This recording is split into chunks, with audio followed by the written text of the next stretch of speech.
I was privileged enough to grow up in Kruger National Park, within a protected national park.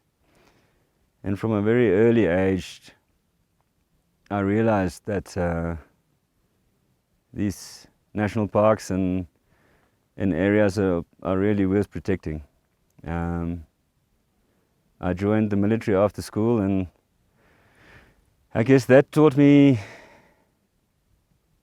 what I don't want to do in life, and it put me back on the journey of conservation quite quickly.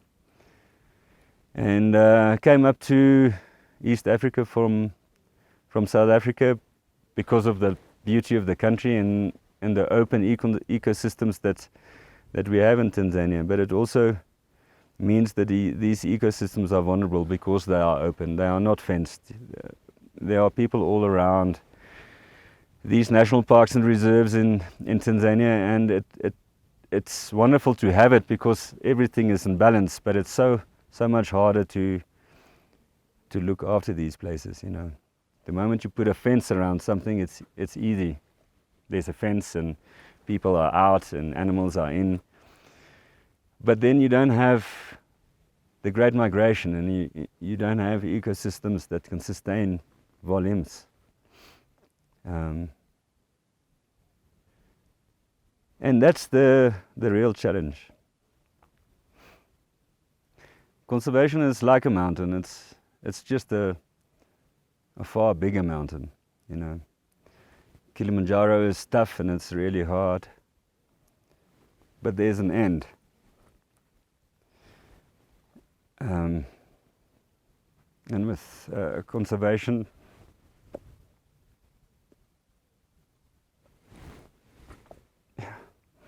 it's a never-ending mountain.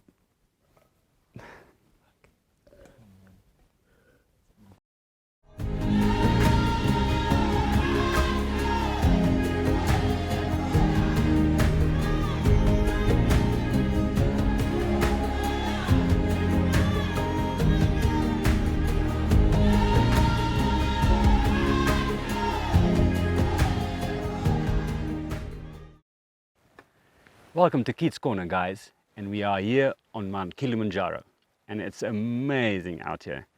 And you have to gear up and get out. Why is that? So that you can see lovely flowers like this. This is a Protea Kilimanjaro, and it's a flower that you only find on Mount Kilimanjaro, nowhere else in the world. So guys, if you don't get outside your house, and if you don't walk around, go on hiking trails and see things, you will never see these flowers. So guys, really, really important to convince your mom and dad to get you hiking shoes, to get you a backpack, to get you binoculars, so that you can go outside. There's fresh and clean air outside. It is healthy, it's good for your lungs, it's good for your legs. And that's the only way that you can stay healthy. Get out and explore the world, guys. And then you see lovely things like this. Yes.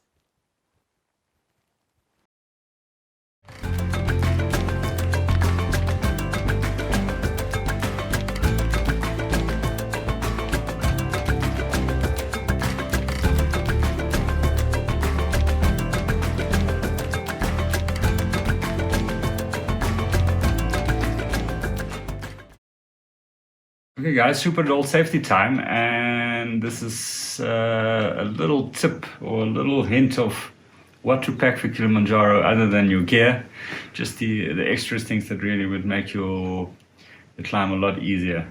First of all, there's very little power on the mountain and everything needs power, so always take fully charged already power banks to 20 milliamp our little power banks. Yeah, so cool.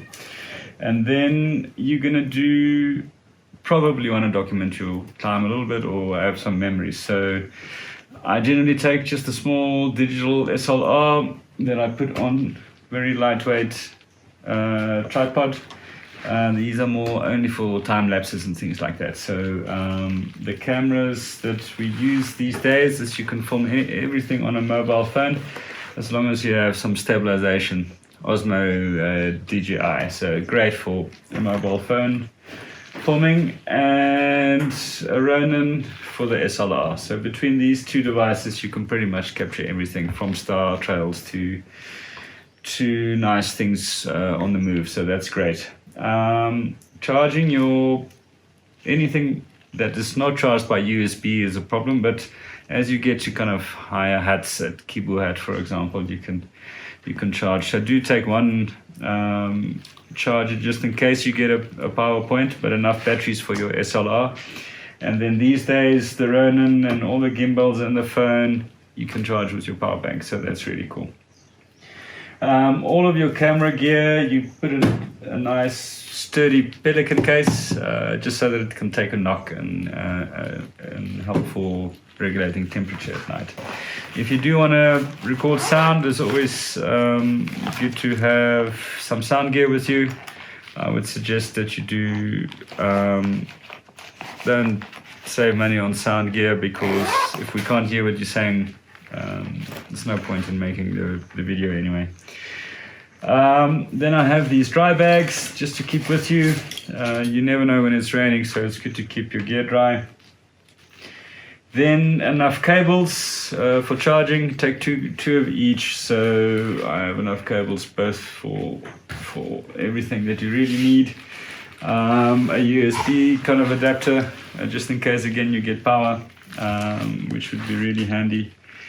So that's pretty much filming gear. And then just a couple of tips with a couple of medical kind of tips for you. First of all, something to measure your temperature if you have a fever, thermometer, then an oximeter. This is very important. You can't really climb Kili with that. This measures the oxygen saturation in your blood. That should be in the 90s. So we're going to put this on and see what I am at while we chat. Painkillers pretty much sorts out most of the issues on the mountain, and this is mainly for after your summit. You don't want to mask symptoms that's altitude related. Needle and thread just to fix up a couple of things, always handy.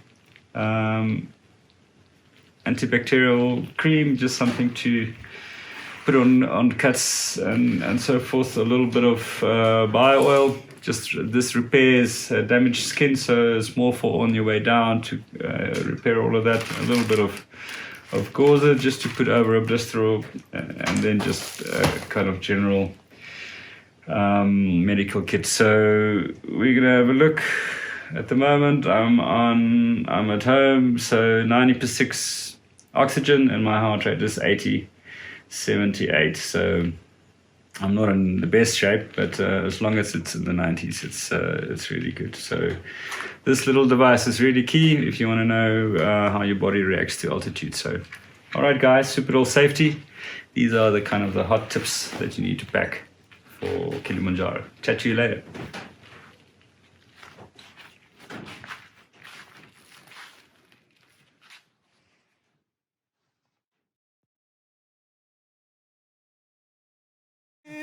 Costi yo-yo, Akili costi yo-yo, Akili tu costi yo-yo, Akili tu costi yo-yo, Akili tu costi yo-yo, Akili tu costi yo-yo. Kinante kinanguruma, kinante kinanguruma, kinante kinanguruma, kinante kinanguruma, hoi hoi, kinante kinanguruma, hoi hoi, kinante kinanguruma, hoi